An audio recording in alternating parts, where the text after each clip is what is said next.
Zoupla boum. J'emprunte à Mathieu cette onomatopée pour vous souhaiter la bienvenue dans le Culture Club Sandwich de ce soir, l'hebdo numéro dièse 61. Je suis un mec en robe de chambre et avec moi ce soir mes deux acolytes, donc Dwitch Emeritus, j'ai nommé Olivier, bonsoir. Hello. Et Mathieu, bonsoir. Bonsoir et ne vous inquiétez pas, Florian qui anime ce podcast est habillé, en tout cas pour le haut, le bas on ne sait pas, mais Non. je présume. Mais personne ne porte un truc en bas là. Personne de ne nous truc. trois. On est d'accord. C'est l'avantage en fait depuis 6 ans en fait tout le monde s'est débarrassé de ses bas. On ne m'avait pas dit qu'il y avait un dress code pour ce soir. Je vais remédier ça tout de suite.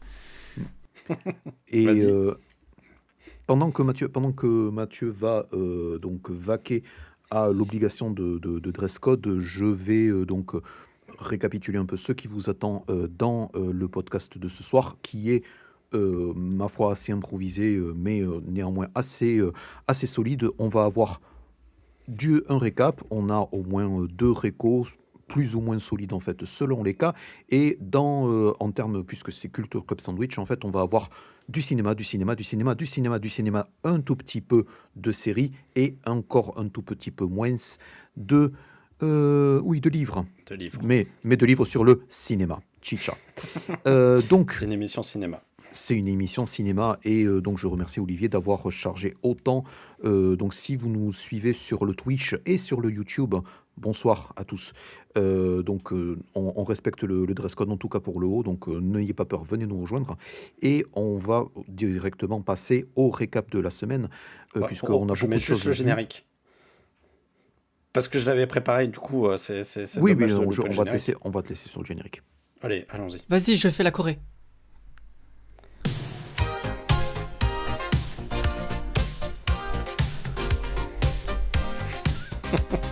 Ça, c'est vraiment une intro bien préparée, c'est cool.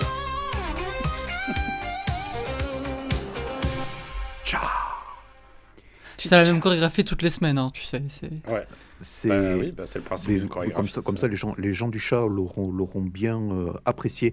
On va donc enchaîner sur la première partie du récap très très très fourni et très très cinématographique de Olivier. Donc tu as vu énormément de choses de ces dernières semaines. Oui, c'est ça, j'ai eu du temps. Donc du coup, je suis allé au cinéma. Indice s'affiche sur votre écran. Et oui. Et du coup, il y va Franco. Oui, j'y vais Michel. Et du coup, je me suis dit, tiens, je vais faire comme j'ai vu quand même pas mal de films qui sont encore à l'écran, je me suis dit, je vais faire un petit récap de ce qu'il y a à voir en ce moment, parce qu'il y a quand même pas mal de sorties. Donc voilà, donc j'ai vu 6 films, et je vais commencer par vous parler de Dreams, de Michel Franco. Comme dirait l'affiche que tu as sélectionnée, une pellicula appasionante, un peccante, electrisante. Ouais, alors là, t'as fait un accent italien, mais oui, alors que c'est espagnol, mais c'est pas grave. Oui, c'était la blague, ouais. C'est ça, ouais. C'est un film, j'ai été plutôt agréablement surpris parce que c'est un film qui raconte l'histoire d'un danseur immigrant mexicain qui arrive sur le sol américain de manière illégale dans le but de retrouver son amante qui est en fait une fille qui gère pour son père qui est plein aux as une fondation qui aide au développement de la danse et des arts chez les plus démunis. Sauf que, du coup, l'arrivée de son boyfriend mexicain est un peu une surprise. Elle s'attendait pas vraiment à ce qu'il arrive. Et en fait, ça l'arrange pas trop vis-à-vis de sa famille qui aime bien les pauvres, mais quand ils sont pas dans la famille. Et puis, vis-à-vis de son image aussi, parce qu'elle est quand même obligée En gros, c'est un peu la patronne du danseur. Donc, du coup, ça la fout mal. Donc, elle va se retrouver un petit peu coincée. Moi, j'avais pas tellement aimé le précédent film de Michel Franco que j'avais trouvé, qui s'appelait Memory et qui d'ailleurs m'a laissé aucun souvenir. C'était un film que j'avais trouvé âpre, un peu chiant. Enfin, j'ai un gros souvenir d'ennui. Donc, j'y suis un peu allé à à reculons, mais bon, un film avec Jessica Chastain, j'ai du temps, je me dis ça sera juste Celui-là, pas. tu y allais franco finalement. Bah, j'y allais pas franco. J'y j'y allais pas à pas. Euh, mais je dois dire que j'étais plutôt conquis par l'histoire de ce couple, qui est en fait une métaphore du couple USA-Mexique, qui montre toute l'ambiguïté en fait de leur relation entre passion amoureuse et présence embarrassante. Et en fait, ça montre que en fait, tant que chacun y trouve son compte, bah, tout va bien. Sauf qu'à la première anicroche, bah, tout part en vrille et plutôt salement. J'ai trouvé que le film était vraiment bien réalisé, beaucoup moins lent et chiant que les films précédents de Michel Franco. Alors, c'est sans extravagance, c'est très sobre, mais je trouve que il y a quand même des plans qui sont très très très bien composés. Il enferme souvent ses personnages via des surcadrages qui sont assez bien pensés. Il y a des scènes d'amour un peu hot entre Jessica Chastain et son amant mexicain. Euh, Euh, Incarné par Reisa Hernandez. Exactement, il est beaucoup mieux gaulé que moi et il est il est vraiment très agréable à regarder. Donc les deux, quand ils font du sexe, bah, c'est plutôt sympa à regarder. Je ne me permettrai pas de commentaires. Mais donc globalement, ouais, il y a quelques scènes un peu hot, donc ça vient pas gâcher la chose. Et justement, je trouve qu'il y a un vrai décalage entre cette sensualité et une réalisation qui est sobre, qui est très composée. Et ça montre vraiment avec lucidité les dessous de la relation entre les États-Unis et le Mexique. Et de montrer que c'est toujours une question de passion et une question de amour-haine qui se joue entre les deux. Donc voilà, moi je trouve que cette métaphore est plutôt réussie. Je trouve que les deux acteurs sont vraiment très bons. Et voilà, donc j'ai passé un moment plutôt agréable. C'est pas le film de l'année, c'est pas le film le plus déconnant de l'année, mais je trouve qu'il dit des choses qui sont intéressantes et qui doivent être dites et avec lucidité pour essayer d'avancer et que cette relation s'améliore, même si on le sait très bien qu'en ce moment ça va être compliqué. Mais voilà, donc Dreams, plutôt bonne surprise. J'ai enchaîné avec À pied d'œuvre de Valérie Donzelli qui raconte l'histoire d'un écrivain qui a déjà été publié 3 fois chez Gallimard, donc une grosse maison d'édition, mais qui n'arrive pas à écrire son 4e livre. En gros, il a donné une épreuve à son éditrice qui lui a dit que, bon, globalement, c'était un peu chiant. Tu racontes l'histoire ou c'est vraiment l'adaptation avec l'auteur qui n'arrive pas à finir son livre? Alors, c'est l'adaptation d'un livre qui raconte l'histoire d'un mec, enfin, sa propre histoire du mec qui n'arrivait pas à Qui écrire n'arrive son pas à livre. finir son livre, d'accord, ok. Je Donc n'y voilà. étais pas. Donc c'est une adaptation d'un bouquin qui existe. Sauf que bah, il se trouve que cet auteur, qui est joué par Bastien Bouillon, a déjà épuisé toutes les avances que son éditeur a pu lui fournir. Qu'en plus de ça, il se fait lourder par sa meuf, et du coup, il se retrouve, il a plus de thunes. Donc il va déménager, il va passer d'un appart cossu, enfin cossu, c'est pas un appart cossu, mais c'est un appart parisien plutôt sympa, voilà, un peu bourgeois, pour Que, un, que les provinciaux connaissent également sous le nom de Un appart parisien. voilà. Et donc il va déménager dans un souplex tout pourri où il aura juste une petite lucarne qui lui permettra de voir les pieds des gens. Que les Et, provinciaux connaissent comme maison. et en fait, il va s'inscrire sur une app qui va lui permettre de faire des petits boulots parce qu'en fait, il doit gagner sa vie, mais en même temps, il faut qu'il garde du temps pour pouvoir écrire. Sauf que, bah, évidemment, les petits boulots, bah, c'est mal payé. Et donc, du coup, il faut en faire beaucoup pour gagner un peu de thunes. Et du coup, non seulement il va pas trop pouvoir en vivre, mais en plus, il va pas avoir le temps d'écrire. Je suis assez embêté avec ce film parce que je sais pas trop quoi en penser. D'un côté, ça m'a parlé et ça m'a donné envie de me remettre à écrire.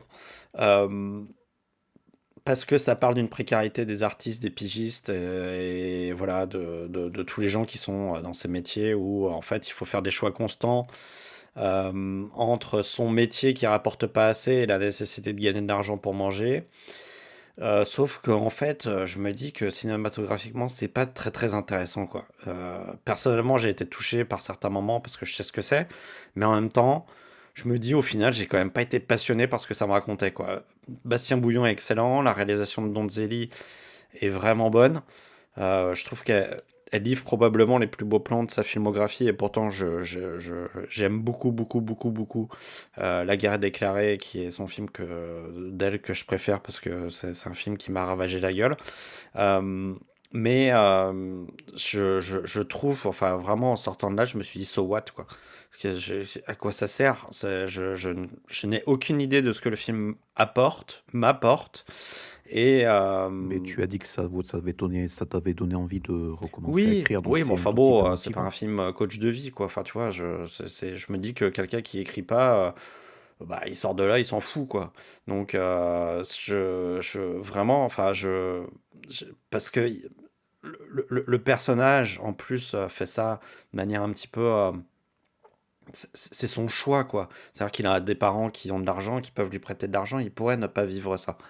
Donc en fait, tu regardes un bourgeois qui peut se permettre de devenir pauvre. Et, euh, donc voilà, moi je trouve que ça pose des questions un peu, enfin, je sais pas si j'ai envie de voir ça. Je l'ai vu, ça fait quelque temps et je sais pas si j'en retire encore quelque chose. Vraiment, ça reste un film qui est une vraie énigme pour moi. Euh, je trouve que c'est bien fait. Est-ce que c'est intéressant? J'en sais rien. J'espère que des gens y trouveront un intérêt. Moi, personnellement, je trouve que je pense que déjà en littérature, je pense que ça doit avoir un côté un peu nombriliste. Au cinéma, ça l'est encore plus, quoi. Donc, voilà. Ça t'a fait l'effet d'un prout sans odeur, quoi. Exactement. C'est parfait. Voilà. Ça n'a finalement aucun intérêt. C'est juste dérangeant.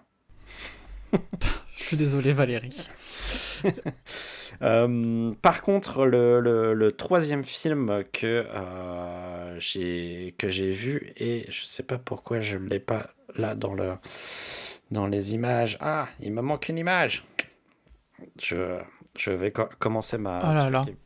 Pendant que Ouais. tu le cherches, je vais essayer de décrire. Il s'agit de l'adaptation d'un jeu de cartes un jeu de société par Kelly Reichardt. Oui, oui. Alors, pas du tout. Voilà. C'est un film qui s'appelle Mastermind et Hmm. qui est. Damned, encore raté. C'était bien essayé. Mince. Alors, je sais pas pourquoi il va pas me le mettre en plein écran. Tu Tant sais, c'est pis. pas très grave. Ouais, on s'en fout. Ouais. Euh, Voilà la petite affiche de Voilà la Mastermind. bête. Ah, yes. Alors, lui, c'est un film qui m'a beaucoup plus intéressé. Parce qu'il est complet, Veston. Ah, exactement. Hmm. Et j'aime beaucoup. Je trouve qu'on ne Il voit plus porte assez. un très joli pantalon aussi. Oui. On ne s'habille plus assez comme ça. Donc, comme disait Florian, si justement c'est le nouveau film de Kelly Reichardt, qui est une cinéaste qui continue à détricoter les grands mythes américains en s'attaquant cette fois aux films de braquage des années 70. Et dans son dernier film qui s'appelait Cow, que j'ai vraiment, vraiment, vraiment beaucoup aimé, elle racontait en fait la colonisation des États-Unis à travers une sorte de bromance qui était très sensible, qui était très émouvante, qui était un film qui m'avait fait beaucoup pleurer. Et là, en fait, elle change de registre. Elle est beaucoup plus ironique en racontant l'histoire d'un menuisier loser euh, dont le père est le juge local, donc qui est quelqu'un de très respecté, sauf que bah, son fils n'est pas à la hauteur du père, quoi. Et en fait, ce gars-là, il va imaginer un plan pour braquer le musée local et en fait voler trois ou quatre œuvres d'un artiste euh, d'art contemporain. Sauf qu'évidemment, rien ne va se passer comme prévu et que le mastermind du titre, eh ben, il va se planter totalement. C'est-à-dire que c'est un titre qui est vraiment très très ironique. Le gars a rien du tout du mastermind. C'est un film déjà qui est superbement photographié, et qui lorgne vraiment à certains égards du côté des frères Cohen, avec ce loser régional qui va être pris dans un espèce d'engrenage de grosses looses. Donc le gars, il part déjà de bas et il va aller encore plus bas.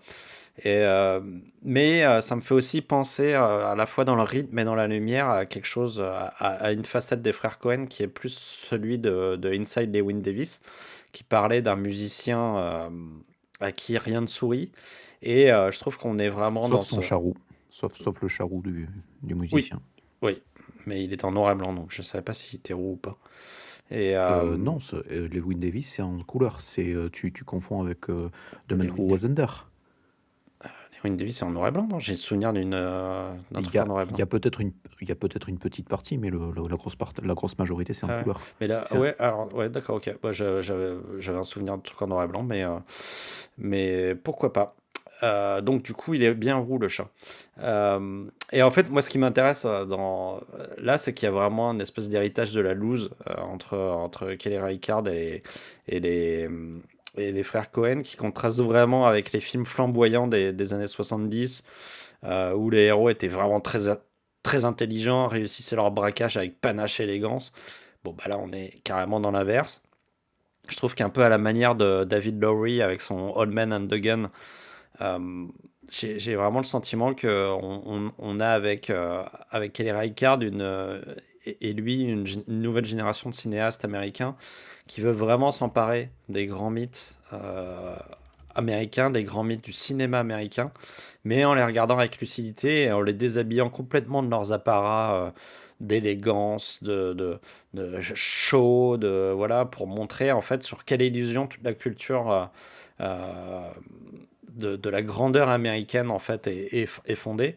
Et voilà, c'est un film, non seulement le film est beau, mais en plus il est très bien interprété par Josh O'Connor. Alors bon, il est totalement dans son registre de ce qu'il fait d'habitude, un peu taiseux, un peu emprunté, voilà, il est tout joli, il est tout mignon, il est tout timide et... Alors, une question de ma part, puisque je vais le faire cinéphile en carton. Ouais. Où a-t-on pu voir Josh O'Connor dans ce qu'il fait d'habitude? Josh O'Connor, on l'a vu dernièrement dans Challengers, Ah, voilà, voilà, c'est donc ça. et on Et l'a on l'a vu vu dans dans... Akoto-3 récemment, son plus récent C'est film. ça. Et on l'a vu dans un très joli film dont je ne me rappelle plus le titre, où il joue un espèce de cow-boy euh, dont la ferme périclite. Et vraiment, là, dernièrement, son dernier film, c'était. Je vais essayer de vous retrouver le titre. Euh, Rebuilding et qui était un très joli film sur la résilience et sur un homme dont la ferme périclite et qui va en profiter pour renouer des liens avec sa fille. Je sais plus si j'en ai parlé dans le podcast, mais c'était un très joli film. Il est sorti pendant les fêtes, en fait, mais il est sorti sur très très peu de copies. Ouais, Donc, mais j'ai je sais entendu qu'il passe parler du encore film. sur quelques écrans à Paris. Mais globalement, il fait la même chose dans Rebuilding que dans, dans The Mastermind. Mais bon, il le fait bien, donc on va pas lui en tenir rigueur. Et, sauf que Rebuilding était un film vraiment très mélo, voilà. Alors que là, on est dans un film qui est. Et c'est ça que j'aime bien en fait. C'est que on est dans un film qui est très ironique, qu'il faut prendre au second degré, qui est très cruel. Moi, je trouve que le dernier plan est assez. Est plein de cruauté et fait assez mal au cœur. Et je trouve que ce côté ironique et tout, ça fait vraiment du bien au travail de Kelly Reichardt qui est un peu à la manière de James Franco, non, de Michel Franco, avait tendance à faire des films assez sobres, assez âpres, que j'aime, hein, mais qui pouvaient être un peu difficiles d'accès. Là, je trouve que le film est, grâce à son ironie, est plus facile à regarder. Et je trouve que c'est vraiment très réussi. Moi, en tout cas, c'est l'un de mes coups de cœur de ce début d'année. Et si vous avez envie de voir un anti-film de braquage, bah c'est vers The Mastermind qu'il faut aller lorgner. Donc voilà, pour la Et première partie de ce récap. C'est ça, donc tu m'ôtes les mots de la bouche puisque tu as vu énormément de choses ces derniers temps. Donc on va revenir vers toi et un tout petit peu le reste de ce que tu as vu un tout petit peu plus tard dans ce numéro. On va passer à la première, au premier film qui n'est pas vraiment une reco, qui est le retour aux affaires de Lisa Azuelos avec LOL 2.0 et c'est Et Mathieu Dieu qui s'est sait que tout le monde attendait le retour de Lisa Azuelos. et c'est Mathieu qui s'est sacrifié, en tout cas, je parle pour Olivier et moi, pour découvrir cela. Donc, Sophie Marceau est de retour.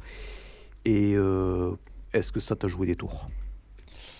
Alors, moi, j'y allais pas avec un mauvais, comment on dit, de mauvaises intentions. Mes intentions étaient bonnes parce que je n'ai découvert le premier volet qu'il y a peut-être 2 semaines de cela. Donc, je ne l'ai pas vu quand j'avais 15 ans, je l'ai vu quand j'en avais 25. Et en vrai, malgré quelques petits problèmes de rythme et quelques petits problèmes de jeu à certains moments, j'ai trouvé que c'était un plutôt bon film. En tout cas, que c'était un bonbon et une capsule temporelle. Donc, quand on sait qu'on va voir un film de 2019, teen movie, on sait dans quoi on met les pieds. Et moi, c'est ce que j'avais envie de voir. Et j'ai passé un très bon moment devant. Je pense que j'avais vu à l'époque l'USA, donc le remake du film français avec Miley Cyrus. Je vous avoue que j'en ai absolument aucun souvenir. Mais en tout cas, c'était un bon film, globalement, qui racontait l'histoire de Lola qui a 15 ans, qui rompt avec son mec et qui tombe amoureux du meilleur ami de son ex. Et elle va essayer de se mettre avec lui, mais il y a une autre fille qui veut pas la laisser faire. Et en même temps, elle a des problèmes avec son père et surtout avec sa mère, avec qui elle s'éloigne, qui est jouée par Sophie Marceau. Et Sophie Marceau elle-même a des problèmes d'amour, etc. Et ça met un peu en parallèle le fait que quand on a 15 ans et quand on en a 40, finalement, c'est un peu la même chose, finalement. Et le film essayait pas de révolutionner le monde, mais il était feel good. Et puis, il disait quand même globalement des choses intéressantes sur ce que c'est d'être adolescent et d'être adolescent en 2009. Voilà. D'où ce petit aspect capsule temporelle dès la sortie du film et qui était un petit peu daté dans sa façon de le traiter à l'époque, mais c'est ce qui en faisait tout son charme et qui fait que le film est encore regardable aujourd'hui avec plaisir. En tout cas, on peut le découvrir avec grand plaisir.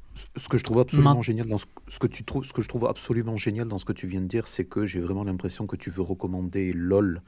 Donc voilà, c'est une double Non, reco. mais LOL, si vous voulez le découvrir, ça marche. Enfin, moi, j'ai essayé de découvrir La Boom parce que c'est le film de mes parents. Moi, je trouve que La Boom a beaucoup vieilli, alors que LOL, qui Non, mais je respecte, s'inspire beaucoup de La Boom, a moins vieilli, en tout cas pour moi. Enfin, je reste encore la cible de LOL, finalement. Donc, je me permets de faire un petit aparté. Voilà ce que c'est LOL. Voilà, moi, je Tu trouve mets que de contexte à ta, je mets à ta des critique. contextes. Voilà, pour pas ou c'est une qu'on manœuvre, croie que ou je c'est vais une manœuvre démonter un film que échappatoire. je n'aime pas. J'avais pas envie d'aimer. Voilà, voilà, Non, on j'allais s'y avec des attend un bonnes peu. intentions. Je m'étais dit, bon, je n'en attends rien de cette suite. Maintenant, je me dis, c'est la même réalisatrice. Mhm. Krista Terre, qui jouait Lola, n'est pas là parce qu'elle n'avait pas envie d'être là. Mais Thaïs Alessandra rejoint la troupe pour jouer Louise, qui était la petite sœur dans le premier volet, qui maintenant a 25 ans. Et aussi, on a Victor Belmondo qui joue Théo, donc aussi le petit frère qui est là dans un rôle secondaire. Donc concrètement, on reste dans le même univers, la même famille. En tout cas, il y a la même mère, aussi le même père, mais bon, on s'intéresse surtout à la mère. Et on va s'intéresser aux 2 autres enfants, dont on a moins parlé dans le premier volet, et qui ont grandi, qui ont aujourd'hui 25-30 ans. Et on va parler du coup d'une autre période de la vie qui est le passage à l'âge adulte, quand on a un peu le cul entre 2 chaises, entre la fin des études et la vie active. Et bon, il y a plein de...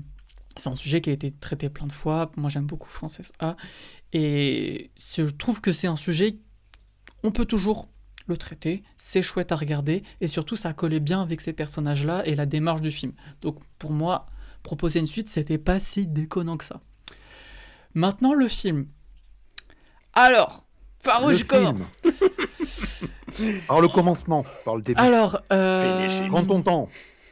alors, je vais vous commencer par mon avis global. C'est parce qu'en fait, j'ai essayé de m'intéresser au film. Je pense qu'il dure 1h40, un truc comme ça. J'ai essayé de m'y intéresser jusqu'au bout, d'accord? Jusqu'au bout, j'ai essayé. J'ai Donc, pas t'es resté complètement décroché. vraiment tout générique. Et surtout, Bravo. j'ai C'est pas beau. hate watch complètement le film parce que j'y suis allé bien entouré et on a compris au bout de 30 secondes de film que ça allait être pas bon. Et du coup, on s'est dit, on ne le reverra jamais, on est là, autant voir à quoi ça ressemble, on va s'y intéresser jusqu'au bout. Mais mon avis au bout de 20 secondes de film, c'est une pub Instagram sponsorisée. Voilà, j'ai vu une pub Insta pendant 1h40. C'est long, une pub Insta en boucle pendant 1h40, je vous le garantis. Ah oui, c'est long. Déjà une pub voilà. Insta de 30 secondes, c'est long alors. Vous imaginez 1h40, c'était un peu une prise d'otage, j'ai pas trop aimé. Alors, Mais pourquoi? déjà, la première scène, on nous fait un récap du premier film et de qui sont les personnages, où est-ce qu'ils en sont dans leur vie, grâce à leur compte Instagram. Donc, c'est-à-dire qu'on a un écran, on a l'algorithme d'un iPhone pendant bien 4 minutes. Donc, bon, en termes de cinéma, c'est pas très intéressant. Et surtout, ça fait Effectivement. mal aux yeux. Surtout pendant 4 minutes, quoi. 4 minutes, c'est le Voilà, début en du tout film. cas, c'était mon ressenti. Voilà.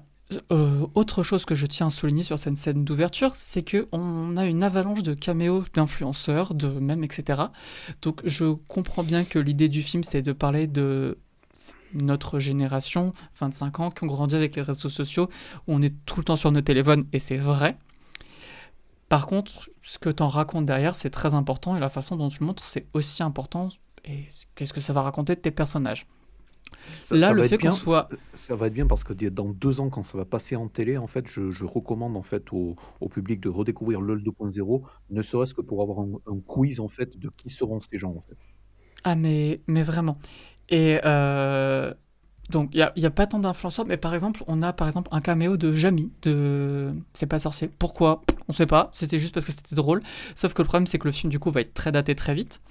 Et surtout que ça m'empêche de rentrer dans l'univers et dans l'histoire et de m'intéresser aux personnages si on me rappelle constamment ma réalité, en fait. Je peux pas croire à ces personnages de fiction. Ou en tout cas, ça peut fonctionner en tant que tel. Si on me dit, ok, c'est un film hyper méta, bien plus que le premier, et une critique sociétale, je pense pas que ça soit le premier message du film. En tout cas, son intention. Enfin, voilà.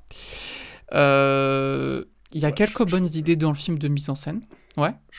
Je crois que c'est un peu le propre des films de Lisa Azuelo, c'est-à-dire que c'est quand même une réalisatrice qui veut passer son temps à dire regardez comme je suis dans mon époque, comme je suis jeune, comme je suis. C'est ça, Moderno-contemporaine. c'est ça à chaque Ça fois. va se ressentir dans la suite de ce que je te raconte. Parce que je trouve ça insupportable, moi. En fait, j'aime pas, moi, les vieux qui disent regardez comme je suis jeune.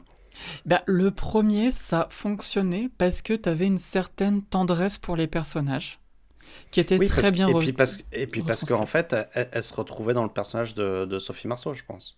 C'est ça. Et peut-être que maintenant, elle se retrouve dans le personnage encore de Sophie Marceau, qui, dans celui-là, va devenir grand-mère, parce que je n'ai pas parlé de quoi parler le film, mais en vrai, on s'en tape.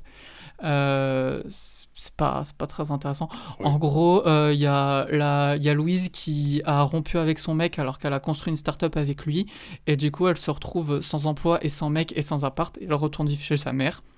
Sa mère qui veut pas que sa fille soit là et qui apprend en même temps qu'elle va être grand-mère et du coup elle doit gérer cette nouvelle. Voilà.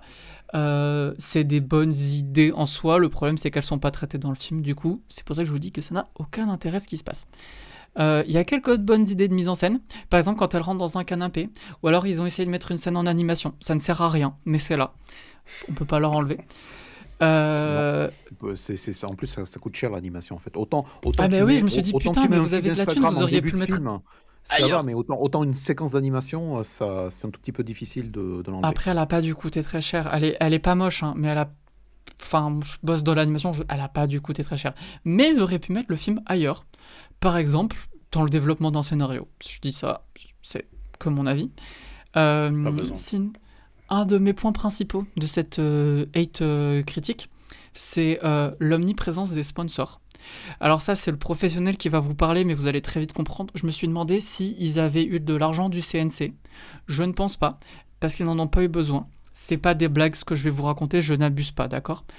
C'est pas des lol, comme dirait Jules. Oh, joli. C'est-à-dire qu'il y a un moment, je me suis dit, je vais faire un jeu à boire de tous les sponsors qu'on voit à l'écran. Mais c'est pas comme Mais dans t'avais une un soda série. dans la salle pour faire le jeu à boire ou J'aurais c'était tes adoré, potes qui... Ouais. mais vraiment, je me serais fait pipi dessus. Je pense que ça n'aurait pas été la bonne idée. Ah. Donc, il y a une avalanche de Bumble, Grindr, Adopte un mec et je ne sais pas trop quoi d'autre. Il y a un moment où il y a une banderole pour un concert dans un lycée. Donc, il y a marqué en très gros, si tu n'avais pas compris, concert de la fête de la musique. Et juste en dessous, tu as marqué Maïf, aussi gros que le titre de ça. Alors que dans cette scène, Louise appelle son lycée en mode coucou, j'étais là au lycée avant, on aimerait organiser un concert, est-ce que ça vous embêterait pas trop, genre à la dernière minute? Et entre-temps, ils ont quand même eu un sponsor Maïf. Bien joué, les gars. J'ai honte de ce que je vais sortir. On connaît les films familiales et celui-ci, c'est un film maïfial. Ah, mais. Oui, voilà. Mais tu vois, c'est plus drôle que le film. Mais quand même, mon préféré, c'est le personnage de Sophie Marceau, Anne, qui nous dit j'ai quand même pas l'âge d'être grand-mère, je suis pas à ça de la retraite. Et sa collègue qui lui dit mais c'est génial la retraite, t'y es bientôt. Est-ce que t'as compté tes points sur maretraite.org? Ah oui, même ma retraite.org, c'est ça sponsor, quoi. Voilà. Donc, j'ai regardé, c'est un site qui existe. Donc, ils ont donné de l'argent pour avoir ce dialogue qui ne sert à rien, mais qui est là. Donc, c'est que des trucs comme ça qui te sortent du film tout le temps. Tu as l'impression de voir une publicité géante. Nous avons ici la présence de Paola Locatelli. Je n'ai rien contre cette influenceuse Oui, qui une a réussi à influenceuse. faire carrière et grand bien lui fasse.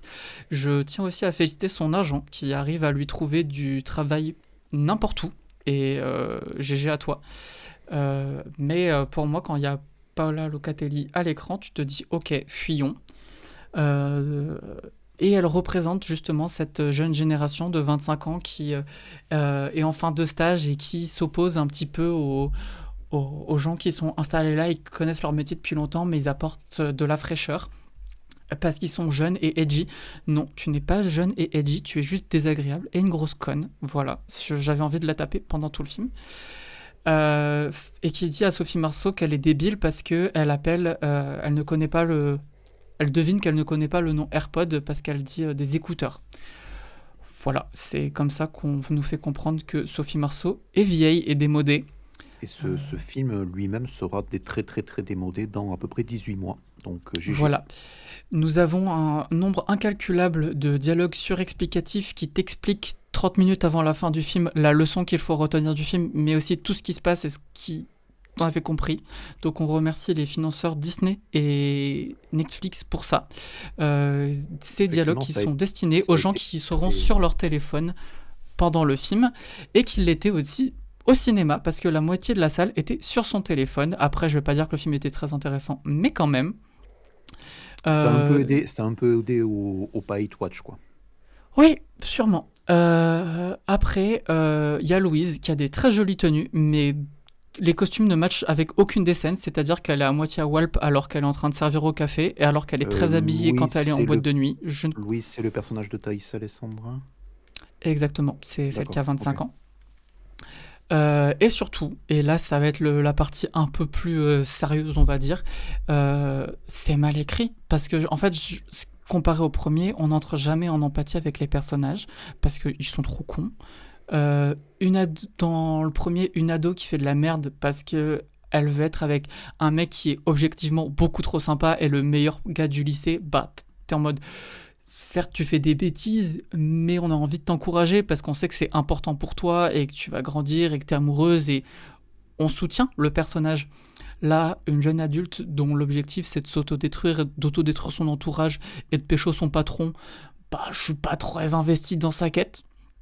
Même chose, un mec en fauteuil qui essaye de pêcher sa kinésithérapeute, en étant très très très lourd et insistant et qui gagne à la fin, bof.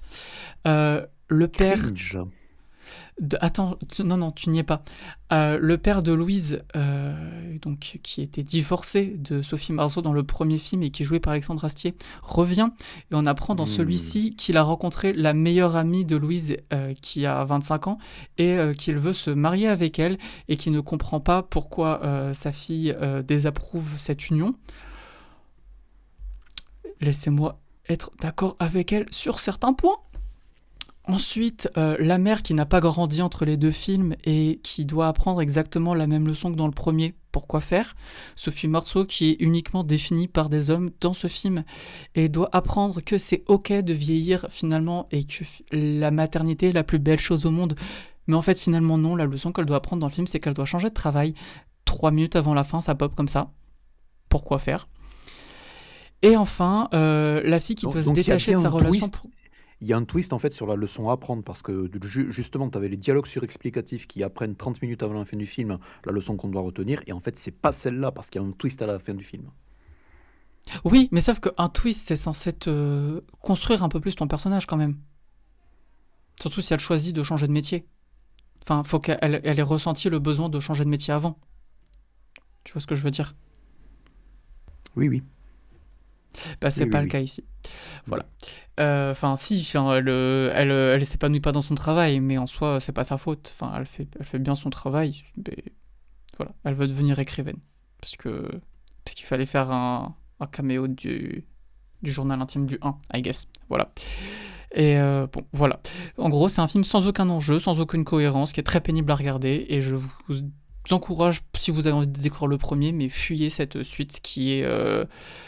comme dirait ma meilleure amie, avec qui j'ai vu ce film, intankable. Et je trouve que c'est peut-être un des 3 mots qu'on pourra mettre sur le post Instagram.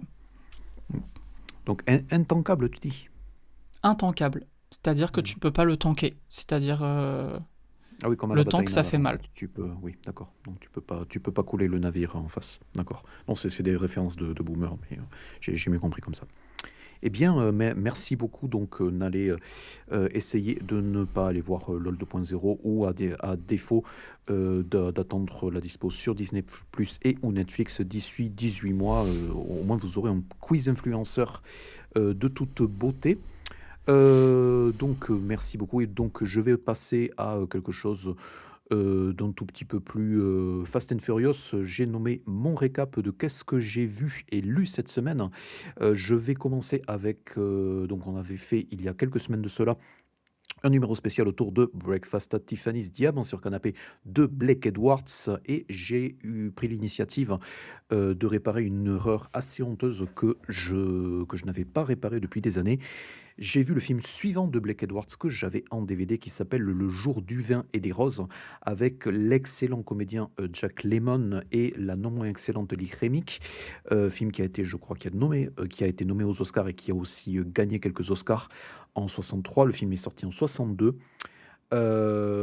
Donc c'est pas un film très très jojo en fait, donc c'est même il y avait un tout petit peu de mélancolie dans Diamant sur canapé, mais celui-ci en fait se veut être beaucoup plus une comédie dramatique qui va lorgner du côté du drame, parce que ça parle d'un sujet toujours très très délicat à aborder sur grand écran, en série, en livre, sur TikTok. J'ai nommé l'alcoolisme et j'ai donc le couple qui est donc incarné par Jack Lemmon et Lee Remick vont un tout petit peu se rencontrer et se perdre un tout petit peu dans l'ivresse et l'abus d'alcool qui est non seulement dangereux pour leur santé, mais aussi leur santé mentale.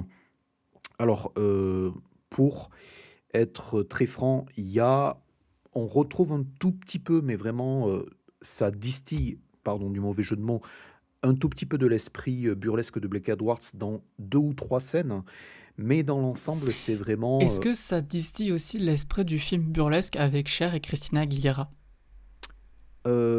Tu parles C'était juste pour burlesque, mentionner oui, le de film. burlesque. Oui, c'est ça.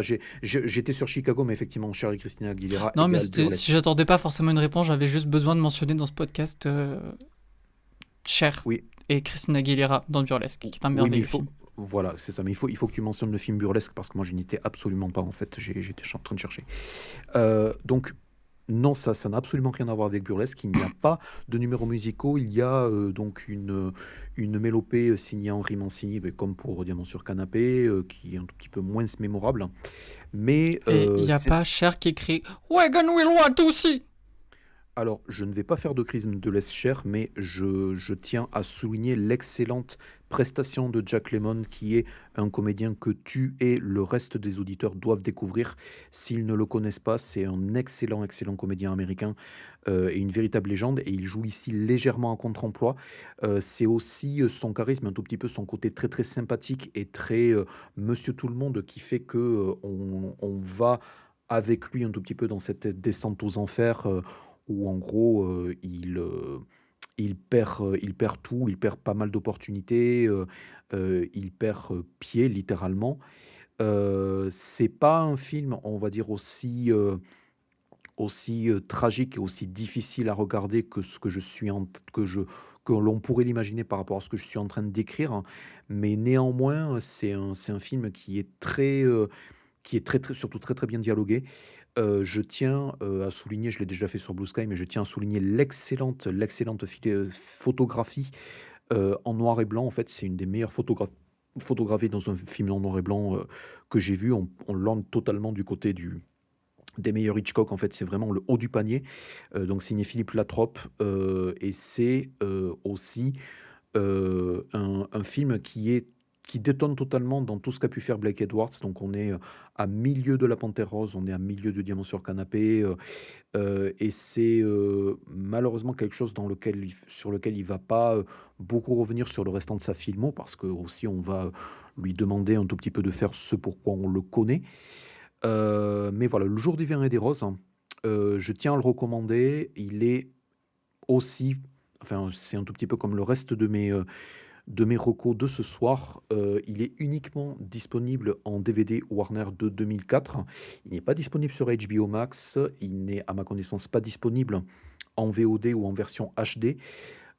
C'est un film qui nécessite vraiment d'avoir un remaster 4K pour être redécouvert vraiment dans toute sa splendeur. J'ai aussi vu, pour nos amis sériphiles, un tout petit peu de lien, peut-être pas dans le personnage, mais en tout cas dans le look entre donc le personnage de Lee Remick et celui incarné par January Jones dans Mad Men, donc celui de Betty Draper, oui, voilà, Betty Draper, donc la femme de. Donc il y a un tout petit peu de ça, mais c'est vraiment, vraiment un excellent film, une excellente comédie dramatique. Donc allez-y, si Je vous l'ai pas vu non réussissez à plus, vous ça le me donne procurer. envie, tiens. Ouais, non, non, c'est vraiment plus que C'est recommandé. dispo en France, quelque part? Alors comme je l'expliquais, c'est dispo pour l'instant uniquement en DVD, Warner, donc de 2005. Je crois pas qu'il soit dispo enfin je crois qu'il est dispo en VOD, mais il est certainement pas dispo en streaming, et il est certainement pas dispo en haute définition, ce qui est vraiment, vraiment très, très dommage. Et on va passer donc à la suite qui est donc je vais dire quelques mots donc un tout petit peu du marathon, on va dire de confort, dans lequel je progresse, qui s'affiche à l'écran. C'est la série originale des Tiny Toons en fait. Sachant que effectivement pour les Tiny Toons, il n'y a pas non plus de dispo DVD, VHS. Enfin, il y a une dispo VHS si vous allez arriver à le choper en occasion, mais il Ça, n'y a c'est quand pas même de. très triste. Voilà, et il y a un reboot qui s'appelle Tiny Toons l'University, qui est dispo sur HBO Max et dont je ne peux pas me prononcer puisque je ne l'ai pas encore vu. Par contre, je regarde les 65 épisodes que compte cette saison 1. Donc comme les Animaniacs que j'ai fini en début d'année, enfin, il y a environ une centaine d'épisodes, hein, et c'est effectivement produit par Steven Spielberg, hein. Je pensais assez naïvement que j'allais moins kiffer que les Animaniacs, tout simplement parce qu'il y avait, enfin, j'ai vu la série alors que j'étais vraiment très très jeune. En fait, c'était vraiment à l'époque de la diffusion sur Canal+, donc quand j'avais 5-6 ans. J'ai vu un nombre incalculable de fois en VHS le film Les Vacances des Tiny Toons, qui s'était sorti en VHS, mais j'avais pas énormément de souvenirs de la série originale et je pensais qu'il y avait à avoir un côté un tout petit peu plus kiddie et un tout petit peu plus Oui, enfantin. ouais, j'ai le souvenir d'un truc plus enfantin que les Animaniacs, ouais. Exactement. Et en fait, j'avais en partie tort dans le sens où c'est vraiment, enfin Donc t'avais un marteau? non, non, ça c'est le marteau, c'est Thor qui l'a en fait. C'est ça, tu me fais suéder en fait avec les références. C'est entre burlesque et Pour Thor une là. fois que c'est une référence que j'avais compris en plus. Hmm. Moi, je vends pas cher de ma peau hein, là, à la fin de cet épisode. Donc Tiny Toons, I got you, babe. Et je vais redémarrer sur ma reco. Sur cette première partie de saison, c'est vraiment un gros hommage hein, à tout l'esprit cartoon de la période d'âge d'or des Warner et encore plus que les Animaniacs si c'était encore possible. Euh, je pensais que les personnages qui allaient le plus potentiellement m'agacer, donc ceux de Elmira Fudd et celui du millionnaire à la Richie Rich, Montana Max, je pensais qu'ils allaient certainement plus me saouler. Et en fait, ça va, ils sont très bien utilisés. Et surtout, c'est une énorme avalanche de gags avec tout ce que j'aime en fait dans les cartoons de la Warner. Et donc c'est une critique qui s'étend aux excellents Looney Tunes cartoons qui sont diffusés depuis 5 ans. C'est une idée très simple à partir duquel on tisse une avalanche de gags à la fois visuels, à la fois de références. Et c'est surtout, et c'est là où ça m'accueille, c'est surtout pour une série de 1989-1990, c'est vraiment de l'animation de luxe. Et c'est pas pour rien puisque au storyboard, en fait, on a Bruce Timm qui va faire ensuite, enfin, qui va œuvrer sur la première série, la série animée Batman, en fait, Batman The Animated Series, la série Superman, enfin Bruce Timm qui est devenu vraiment une légende du sérail. On a Jim Reardon qui a bossé sur les Animaniacs et qui était aussi Head of Story sur le premier Zootopie, mais qui est une énorme légende de l'animation. On a les transfuges des Animaniacs qui vont ensuite bosser sur la série, donc les Sherry Stoner, les Tom Ruger. Et ce sont vraiment, enfin, c'est vraiment une dream team de l'animation qui, là, en fait, la seule critique que j'aurais, c'est que, contrairement aux Animaniacs qui avaient vraiment une structure en sketch, mais qui était vraiment très anarchique par défaut, ils essaient à chaque fois de faire des cartes, des épisodes à thème avec trois cartoons plus ou moins de 7 minutes, plus ou moins liés sur le même thème. Et je pense que voilà, les transitions, au fur et à mesure, sont pas forcément ce qui fonctionne le mieux. Mais en tout cas, voilà, il y a des références où vraiment j'ai fait what the fuck. Il y a une référence à The Shining qui est, qui sort vraiment de nulle part. Il y a toute une parodie de Citizen Kane qui est vraiment bluffante en fait avec un faux logo RKO en fait, façon Acme Corporation. Donc voilà, c'est vraiment une énorme qualité. Donc encore une fois, une reco de façon à ce que l'offre légale puisse, éventuellement faire redécouvrir cette série, même si, je pense qu'il y a, absolument, aucun espoir. Enfin s'il y a peut-être un espoir que la série soit en rediffusion, en AVOD, genre sur Pluto ou des choses comme ça. Mais voilà, les Tiny Toons, ça vieillit super bien. Je pense d'ici quelques épisodes, enfin, que je pourrai donner mon avis sur l'University, un tout petit peu faire le comparatif. Mais en tout cas, voilà, c'est vraiment un pur bonheur.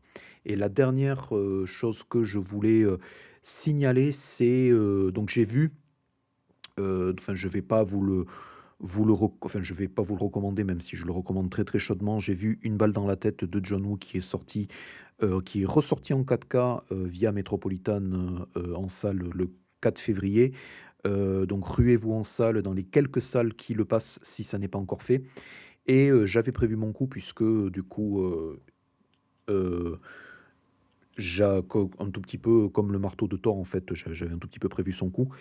Et tu vois, yes, voilà, c'était pour vérifier si Olivier me suivait toujours. Et, Quelle science du rebond. oui, c'est un vrai dribble. Euh, j'ai pas de mince. Pourquoi j'ai pas de jeu de mots entre Wu et dribble. Hmm.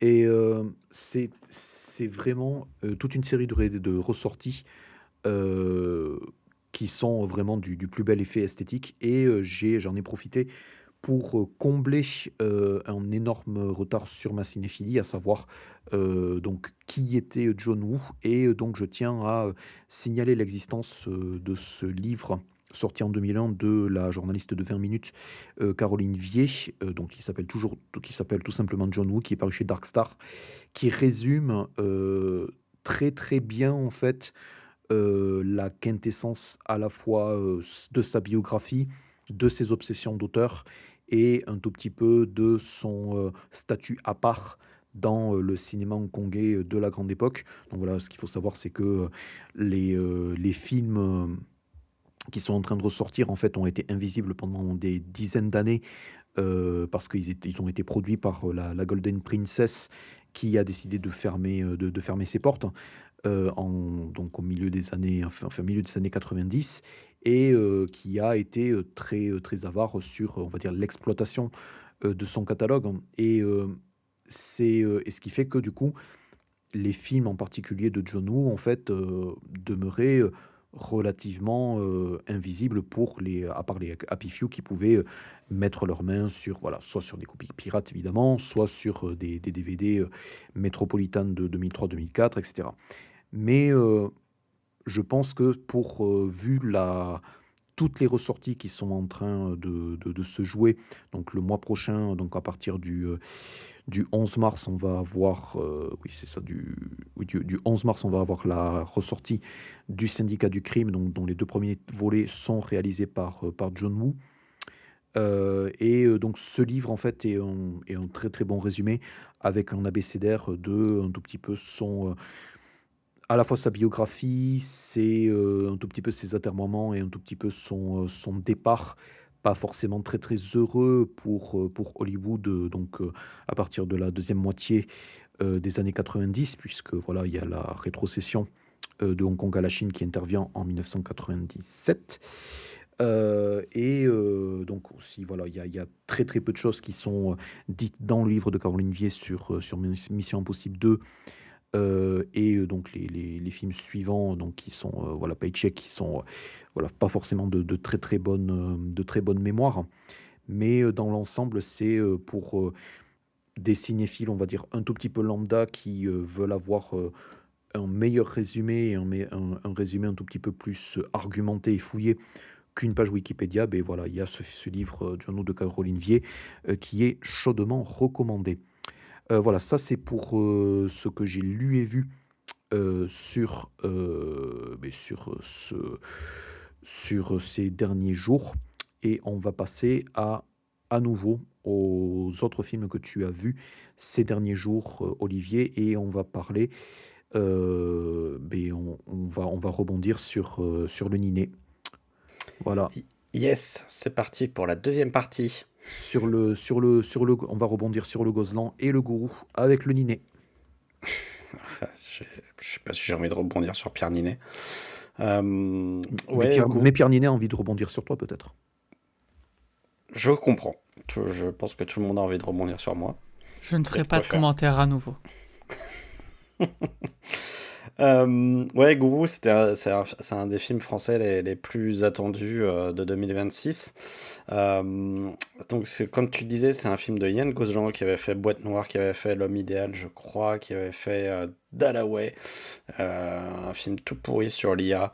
Et là, en fait, il vient avec... Mais dedans, il y avait... Dans Dalloway, il y avait Mylène Farmer. C'est ça. Ouais. Ça n'en fait pas un bon film, mais ça en fait une anecdote. Et Dalloway, ça n'est pas l'interprète de What is Love, puisque c'est Hadaway. Oui, je préfère largement What is Love, que le film de Gozlan. C'est un film qui est né d'une idée de Pierre Ninet, qui voulait faire un film sur les coachs de vie. Donc Pierre Ninet produit le film, joue dans le film. C'est un Pierre Ninet show. Enfin, clairement, c'est un film qui est taillé pour lui. Clairement, ce qui a sauvé dans Gourou, pour moi, c'est la qualité de la réalisation. Enfin, vraiment, Gozlan, c'est un très bon faiseur. Ça, j'en avais aucun doute. C'est bien emballé, le rythme du thriller est bien géré. Il sait créer du suspense. Voilà, il sait filmer le thriller, ce qui n'est pas donné à tout le monde, surtout en France. Euh, il sait faire une image de thriller. Donc ça, c'est déjà quand même un très bon point et qui fait que le film est vraiment pas désagréable à suivre. Par contre, je trouve que le fond, c'est vraiment trop léger, quoi. Enfin, même limite un peu idiot. Le parti pris, il est assez clair. C'est-à-dire que moi, je m'attendais quand même à avoir un côté dénonciation un petit peu des coachs de vie, parce que quand tu l'associes au terme gourou, qui est quand même un truc très sectaire, tu te dis, bah, on va y aller, quoi. On va aller défoncer les coachs de vie qui pullulent un peu partout. Bon, clairement, ils veulent pas leur faire de mal. Il y a pas de discours sociétal. Le film ne dénonce rien. On est vraiment parti sur un pur thriller. Euh, Ça n'est pas un film qui sort les caninés. non, Oh, joli. bien joué. Et, et oui, tu voulais dire, Mathieu, Oui, parce mais que je, tu as je levé la peux main. attendre. Oui, mais je peux attendre la fin de ton avis pour compléter, hein, mais Ah c'est oui, toi qui. mais ouais, ouais, non, et enfin, je trouve que vraiment le film dénonce rien et que le problème, c'est que quand tu dénonces rien, il faut que ta partie thriller soit vraiment très bonne, quoi. Et le problème, c'est que j'y ai jamais cru.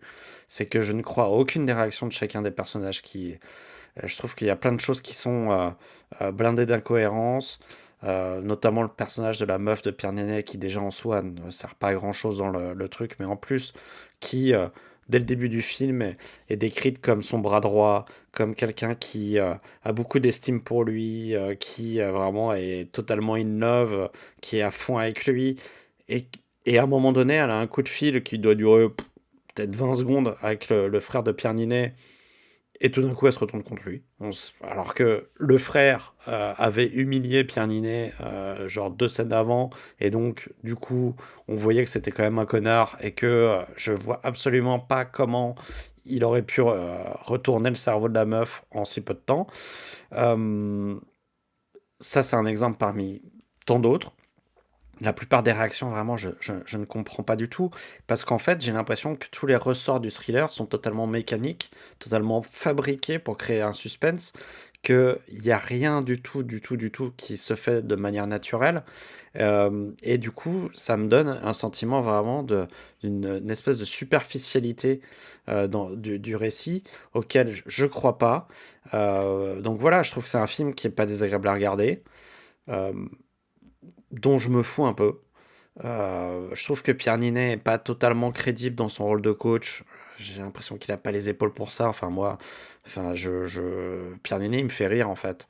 Donc, à aucun moment, je me dis, tiens, le mec, il va influencer ma vie. En fait, moi, il est en train il parle très fort et tout. Et en fait, moi, ça me fait plus rire qu'autre chose. Surtout qu'à un moment donné, il est confronté à un coach de vie américain qui est joué par le fabuleux euh, acteur de Mindhunter, que j'aime beaucoup, mais dont le nom m'échappe, et qui lui, pour le coup, C'est Jonathan Groff? non, son nom m'échappe, enfin bon. C'est un acteur qui est vraiment exceptionnel et surtout qui a un charisme de dingue, quoi. C'est-à-dire que quand il est à l'écran, pouah, le mec, il défonce tout rien qu'en étant présent. Ce qui n'est pas tout à fait le cas de Pierre Ninet, à mon avis. Donc, tout d'un coup, il se retrouve confronté à ce mec. Il s'appelle Holt McCallany, le monsieur. Exactement. Je ne me souviens jamais de son nom. Trop compliqué. Et donc voilà, je trouve que globalement, c'est un film qui est pas déshonorant. C'est un film qui se laisse regarder. C'est un divertissement correct. Je pense qu'il faut vraiment rentrer dans le jeu et finalement ne pas être trop pointilleux sur la cohérence des choses. Ce que je suis, moi, j'ai vraiment besoin pour rentrer dans un thriller, j'ai vraiment besoin d'y croire. Je pense que si on n'est pas pointilleux, bah, on se laisse aller dans le truc parce que le film il est bien troussé formellement. Parce que Pierre Ninet, bah, il se laisse regarder. Et puis, bon, même si je le trouve pas totalement crédible, ça reste quand même un acteur un peu correct. Même si je le trouve quand même un peu vraiment en dessous de ce qu'il est capable de faire. Donc voilà, j'ai pas passé foncièrement un mauvais moment, mais je trouve que c'est quand même euh, assez flemmard, quoi. J'ai vraiment l'impression qu'à partir de ce sujet-là, on pourrait faire quelque chose de plus, euh, de plus fort, de plus incisif, de plus méchant, euh, et surtout de plus cohérent, quoi. Enfin, écrivez vos personnages, bordel. Ce qui me fait une transition toute trouvée pour ma micro-intervention, c'est Ouais. drôle que tu veuilles un film politique et je comprends que tu aies cet envie-là, mais quand tu sais que la femme de Pierre Ninet, elle est coach en yoga et elle fait des retraites nutritives et spirituelles à 3500 balles le week-end, bon, Ah, ça dénonce. Et ben Bon, allez, voilà. Donc on, on apprend c'est décidément plein de choses ce soir sur Culture Club tout. Sandwich. Bah, en fait, tout est dit. Enfin, tu vois, c'est un film qui veut pas faire de mal. Euh, Sauf que bah, à ce moment-là, je ne comprends pas le titre Gourou parce que en fait, tu te dis, moi, en voyant ce titre Gourou, je me dis, le mec, en fait, il va passer justement du coach de vie au gourou, quoi. Il va y avoir un bah c'est ce truc. que montrait la bande-annonce en tout cas. Oui, Ah mais pas c'est du tout en fait. Après on part sur ses problèmes, sur comment il va faire pour s'en sortir parce qu'il y a une loi qui va être votée pile au moment où il devient enfin célèbre, qui va être votée justement pour légiférer sur ces coachs de vie qui vont devoir passer un diplôme. Enfin bon, le postulat de base est déjà un petit peu... ouais. franchement, un film avec l'Assemblée nationale en Némésis, c'est déjà mal barré, quoi. Ouais, mais en fait, en vrai, tu vois, par exemple, la scène d'audition, je trouve qu'elle est bien filmée, elle est bien foutue. C'est-à-dire qu'il pourrait en faire un truc genre film français un peu à la con. Non, tu vois, il y a un côté un peu cinéma américain, enfin, et qui fonctionne pour le coup. Je trouve que la scène, là, elle est plutôt intéressante parce que justement, il crée du cinéma avec ça. Euh, mais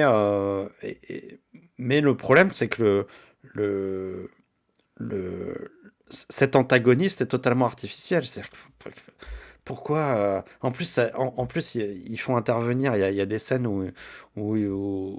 enfin il y a une scène entière qui se passe sur le plateau d'Hanouna à l'époque de Touche pas à mon poste de C8. Donc évidemment c'est un film Studio Canal. Euh, enfin tout ça, il y a effectivement un arrière-plan où je me dis tout ça, il n'y a rien de sincère, enfin, qui me dérange et même si, voilà, c'est un film qui se laisse regarder, je, je sais pas, je reste quand même très, très sceptique sur l'intérêt du truc, quoi. Je suis également sceptique sur Send Help de Sam Raimi, que j'y allais voir avec délectation parce que c'était le retour de Sam Raimi dans la série B et moi, c'est vraiment un réal que j'aime beaucoup et j'aime bien son côté malin et son côté sale gosse surtout. Euh, et, euh, et donc là, en fait, il raconte l'histoire d'un patron qui est richissime, qui vient de prendre, de prendre l'héritage de son père. Son père vient de mourir et donc il vient de récupérer une boîte dont il est président par héritage. Et il se trouve que le mec est totalement toxique, évidemment, totalement imbu de lui-même. Et en fait, toute cette toxicité va se déverser sur une pauvre dame souffre-douleur. Sauf que ils partent en voyage d'affaires tous les deux, enfin avec d'autres personnes, mais il va y avoir un crash d'avion et ils vont se retrouver que tous les deux sur une île déserte. Euh, Sauf que cette jeune femme est fan de Survivor, connaît absolument tous les trucs pour survivre en milieu hostile, tandis que l'autre gros naze, bah, c'est un fils à papa qui sait rien foutre de ses deux mains, bien manicuré évidemment, et du coup, les rôles entre eux vont s'inverser, puisque c'est elle qui va devenir un peu la patronne du truc, sauf que le conflit qui est entre les deux ne va pas s'atténuer pour autant. Euh, à bien des égards, moi je trouve que le film il est assez fun, assez divertissant. Enfin, il fait le taf. On passe un, on passe un bon moment. Après, quand on gratte un peu, euh, c'est pas tout à fait ça. Je trouve qu'il est très fun dans sa manière d'exagérer les skills de sa protagoniste en termes de surviving, et notamment dans le fait qu'elle transforme son campement en hôtel 4 étoiles. C'est vraiment très drôle, quoi. Elle fait des sushis, elle se fait une tasse, elle se fait un petit chapeau, enfin voilà, la meuf, elle est trop forte en Survivor. Tout ça, c'est vraiment très drôle. Moi, vraiment, j'aime beaucoup cette partie-là parce que c'est complètement déconnant et c'est vraiment bien foutu et c'est très malin. Je suis plus sceptique sur le début du film et sur ce que raconte le film dans sa globalité. Notamment, je comprends pas pourquoi il utilise une meuf qui est plutôt jolie dans la vie, qui rend sale et folle. Euh, alors que le film, finalement, je trouve aurait gagné en montrant une nana normale, quoi, qui fait son taf, qui fait son taf correctement, qui est pas délurée, qui est pas, enfin voilà quoi, une nana normale, et de montrer que la toxicité au travail, bah ça impacte chacun de nous, ça impacte qu'on soit, quelle que soit notre façon d'être. Quand on se retrouve face à un patron comme ça, bah on se prend tous le truc dans la tête. Donc je comprends pas pourquoi tout d'un coup on en fait la folle du bus, quoi. Je trouve aussi qu'il renvoie trop souvent les deux personnages dos à dos en cherchant à être. En fait, il passe son temps à dire regardez, je tape sur le patron, mais j'ai pas envie d'être trop manichéen. Sauf que pour moi, on vit dans une époque où l'équilibre entre les employés et les patrons ultra riches, c'est tellement détérioré et tellement n'existe quasiment plus que personnellement, en fait, moi j'ai envie qu'il tape fort sur ce patron à la con. J'ai envie qu'il soit plus cruel avec lui. J'ai envie que en fait cette farce soit un déchaînement en fait de violence envers ce patron pour que justement à l'écran on rééquilibre le déséquilibre qui existe dans la vraie vie.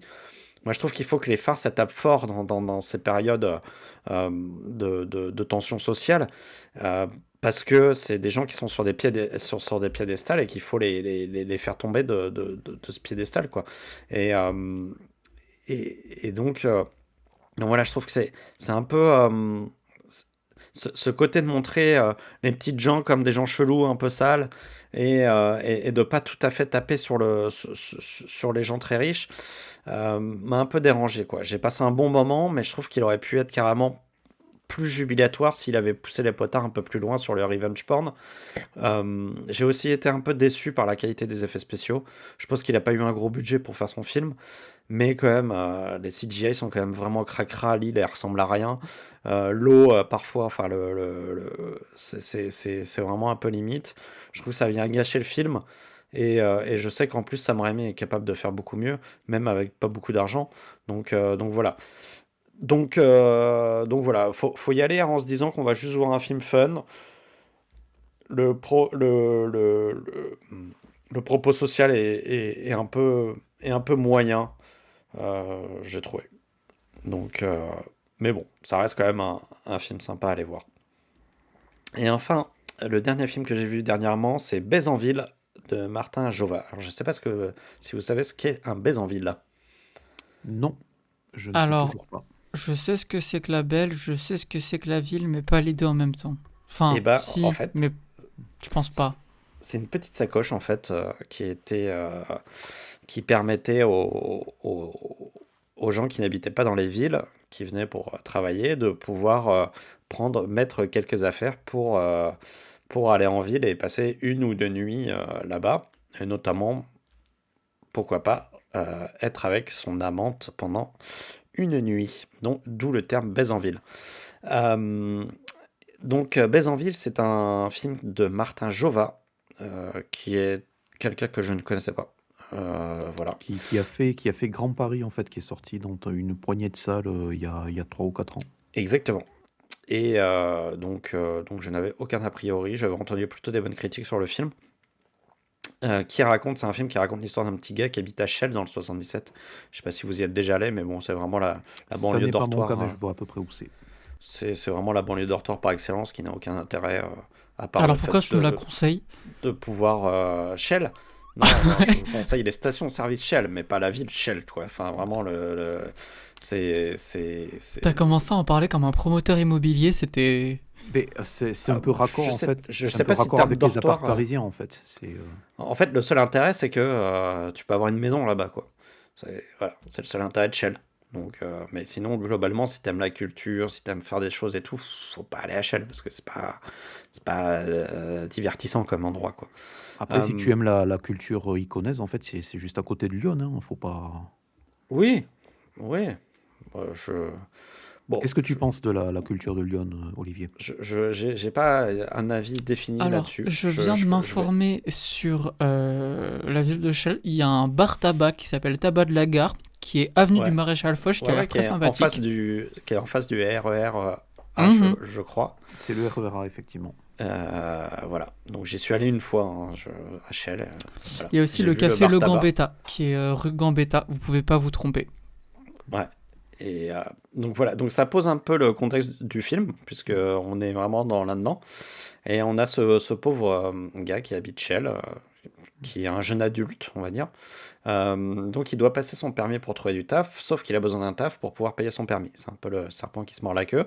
Donc voilà, c'est le pitch du film. Donc c'est typiquement le genre de film, soit tu rentres dans l'humour cringe qui développe, soit c'est très long. Pour moi, j'aime pas trop l'humour cringe, donc c'était un peu long. Tous les acteurs surjouent très très fort, sciemment, hein, c'est fait exprès pour créer du décalage. La réalisation est rose bonbon, donc vraiment on montre la banlieue parisienne pas du tout grise, mais en version flashy, avec des couleurs très très flashy. Encore une fois, pour montrer qu'il y a du décalage, il y a des répliques qui sont calibrées pour être totalement absurdes, et pour montrer à quel point Martin Jova est décalé. Donc voilà, il y a des gros trucs partout qui disent regardez, tout est décalé. Et il est aussi... C'est drôle. Mais oui, mais il est décalé dans sa localisation, puisque, je te le rappelle, Oui. son personnage vit à... Shell. Voilà. Voilà. Mais c'est exactement ça. C'est pour dire que la banlieue, c'est décalé. Bon, je pense, en fait, Et quelque part, c'est la leçon, en fait, qu'on a appris, en fait. c'est vraiment une question d'humour, quoi, tout ça. C'est très subjectif. Je pense que ça peut plaire à plein de gens. Il y avait pas mal de gens qui riaient dans la salle. Moi, honnêtement, je pense que j'ai dû sourire 2 fois dans tout le film, qui dure 1h40 ou 1h50. Je vois très bien le discours autour de la banlieue anonyme dont on parle depuis tout à l'heure, qui est trop loin de Paris, mais c'est encore pas tout à fait la province, ça reste quand même de la région parisienne. La difficulté de se déplacer, parce qu'il n'y a pas des transports en commun qui sont vraiment développés là-dedans. C'est pas très intéressant, parce que comme je disais, c'est une cité dortoir, donc les gens ils sont là juste pour dormir. T'as quelque chose contre Shell? Peut-être que les habitants de Shell sont très contents, tu leur as demandé. Ah mais je pense, mais oui, mais les habitants de Shell, ils sont très contents parce ils peuvent acheter une maison là-bas. Donc c'est génial, tu vois. Et en Ou un étant bar tabac. Ou un bar pas tabac si loin sur que ça la... de Paris. Pour moi, ça me paraît le bout du monde, mais c'est pas si loin. T'es Euh, vraiment un Parisien de merde. mais c'est pas moi qui le dis, c'est le film. Tu vois, je fais que le film parle de ça littéralement, en fait. C'est que le Non, mais propos du film. non, tu m'as pas Donc, convaincu. T'es un Parisien de merde, Olivier. Ah mais je suis pas du tout parisien, je suis montreuillois. Donc Oh, c'est encore pire. Et et je connais très bien j'ai habité Clamart pendant quelques années, donc si tu veux la banlieue dortoir, je connais pas mal. Donc mais voilà, c'est littéralement le truc, c'est de dire, c'est de parler de la banlieue, ce type de banlieue. Bon, probablement qu'il y a des gens que ça va intéresser. Moi, honnêtement, j'ai trouvé ça très gênant. Je trouve ça vraiment trop facile de jouer sur le côté faux. pour faire croire qu'on est décalé, parce que fondamentalement, eh ben, en fait, on n'a pas grand-chose à dire. Donc, mais si on fait style c'est décalé, ben, on a l'impression qu'on a quelque chose à dire. J'ai eu vraiment l'impression de voir un tout petit film, quoi, sur lequel va probablement s'exciter toute la presse, mais qui en C'est le cas. fait... C'est le cas. Il y a une traite. Enfin, il y a un bon. Franchement, il y a un bon lancement promo depuis la semaine de la critique où ça Mais a été parce que ça sélectionné. m'étonne pas en fait, tu vois, c'est vraiment le truc c'est vraiment le petit truc dont tout le monde va en créer un espèce de truc un peu bobo. Enfin, je- moi je sors de là en fait, j'ai que de la gêne et j'ai pas trouvé d'intérêt réellement au truc. Donc allez voir si vous aimez l'humour gênant, peut-être, mais enfin, tu vois, l'humour gênant, c'est un peu à la Nathan Fielder, un peu quoi. Moi, je suis pas très très fan de ça, donc forcément à la base, mon regard il est biaisé quoi. Donc je déconseille pas le film, faut juste savoir ce qu'on va voir quoi. C'est un petit film fauché qui joue sur l'humour gênant. Voilà, si vous aimez ça, allez-y, vous allez vous éclater. Moi, c'est pas mon truc. Donc voilà. Et puisque une transition est plutôt trouvée, je vais passer à Marocco qui certainement créera de la gêne, mais que c'est une gêne un tout petit peu plus, on va dire, positive et un tout petit peu plus instructive et toujours esthétiquement sublime. Je veux parler bien sûr d'une autre de mes lacunes cinématographiques, c'est-à-dire Le Épousé concubine, entre parenthèses 1991, de Zhang Yimou avec donc la non moins sublime Gong Li, dont je connais malheureusement relativement peu la filmographie. Et je tiens aussi à préciser que les précédents films de Zhang Yimou, notamment Le Sorgho Rouge, sont toujours non disponibles en DVD officiellement, puisque l'édition DVD qui existe et que vous allez peut-être pouvoir vous procurer si vous êtes intéressé par voir Le Sorgho Rouge, qui est un des précédents films de Zhang Yimou, est sorti chez Films Sans Frontières, qui sont spécialisés dans les copies plus ou moins pirates de films cultes. Malheureusement, aucun distributeur digne de ce nom n'a repris difficile chantier d'obtenir les droits vidéo pour ce film. Mais j'espère que le Sorgho Rouge sera voilà, remasterisé et accessible pour éviter que voilà, on doive se rabattre sur des copies DVD qui ne sont pas dignes de ce nom. Épouse et concubine, par contre, il est bien disponible un tout petit peu partout, en DVD, en Blu-ray, je crois probablement en Blu-ray. Tu me dis si je me trompe, voilà, légalement, en tout cas, je l'ai vu sur un Blu-ray qui est d'assez bonne qualité. De quoi ça parle? C'est donc un film historique qui se passe dans la première moitié du XXe siècle, donc avant l'époque maoïste, donc pendant l'ère des seigneurs de la guerre chinois. Donc c'est un film hongkongais avec donc le personnage de Gong Li qui devient la concubine d'un riche maître et qui va donc le maître Chen elle va plus ou moins abandonner un tout petit peu sa liberté de jeune femme de 19 ans pour rentrer dans cette maisonnée très particulière, polygame avec donc le maître Chen et c'est en devenant la quatrième épouse et les sous-titres et les dialogues n'auront de cesse de nous rappeler que elle perd son identité en tant que Song Lian et on se réfère à elle quasiment tout le film en tant que quatrième épouse.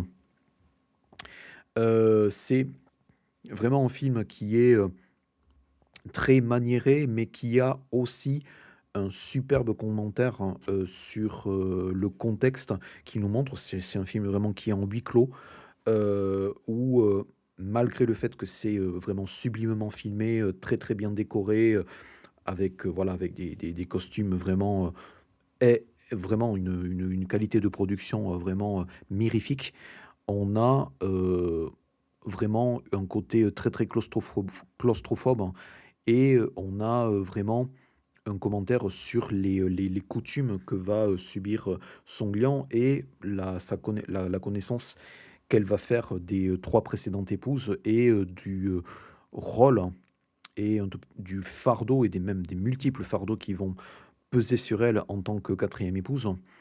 Heu, c'est pas un film qui va, forcément, développer ses personnages et les relations entre personnages de manière, forcément, frontale, hein. Le maître, en l'occurrence le maître Chen est vraiment, très, très, distant.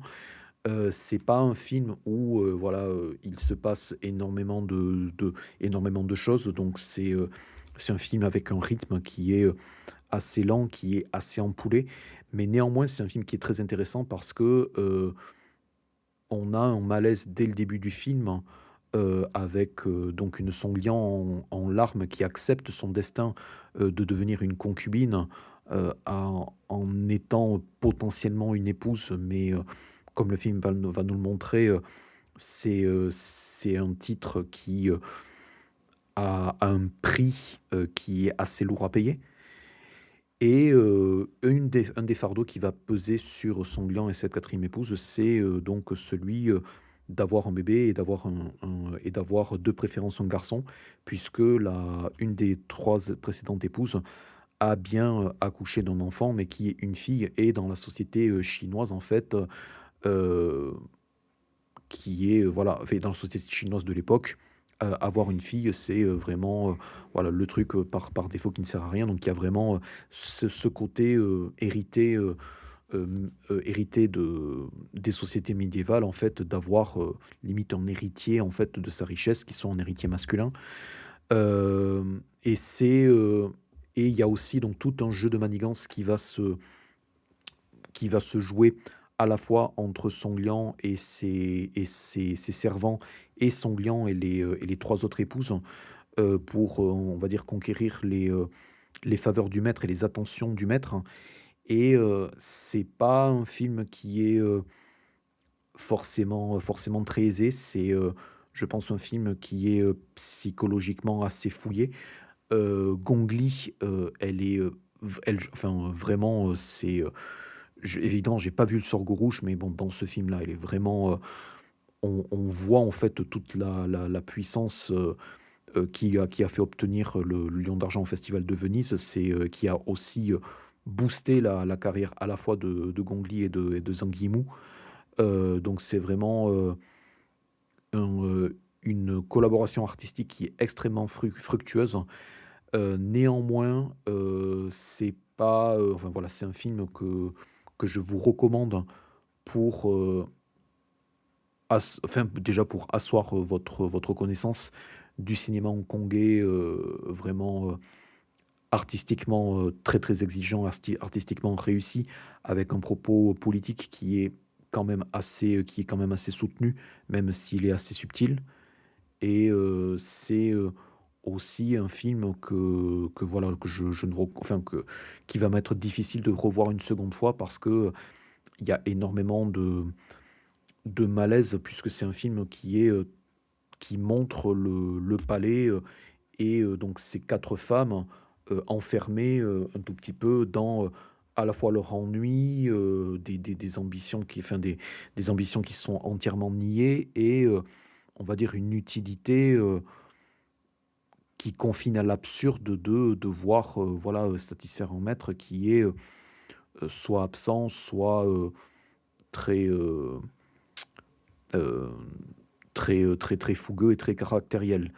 Donc voilà, c'est une des descriptions du patriarcat, sous couvert de film historique, qui est relativement difficile à forcément voir une deuxième fois, mais néanmoins, voilà, c'est un film dont je vous recommande le visionnage, très, très fort, et je tiens aussi à préciser que, si vous ne l'avez pas compris, ça n'a absolument rien à voir avec, Tigre et Dragon. Voilà. Est-ce que tu voulais rajouter quelque chose, Olivier, sur Épouse et concubine? Non, non, tu as tout dit. Bon, eh beh, c'est super. Bien, voilà, je crois qu'on a fait le tour, voilà, de ce qu'on avait à vous recommander, ou ne pas vous recommander sur ce numéro de Culture Club Sandwich. Donc pour rappel, donc voilà, moi je vous recommande Épouse et concubine qui est dispo en DVD et probablement VOD, mais je n'ai pas été voir où. Mathieu ne vous recommande absolument pas LOL 2.0, mais peut vous recommander le premier LOL de Lisa Azuelos, comme on a pu le découvrir. Et sinon, voilà, vous pouvez éventuellement vous laisser tenter par la palanquée. John est vraiment très très fougueux ce soir. On vous peut vous laisser tenter par la palanquée de recommandations. Et on se retrouve très très rapidement.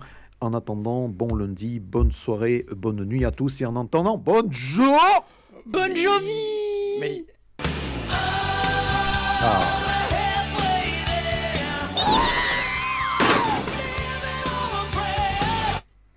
Et c'est coupé.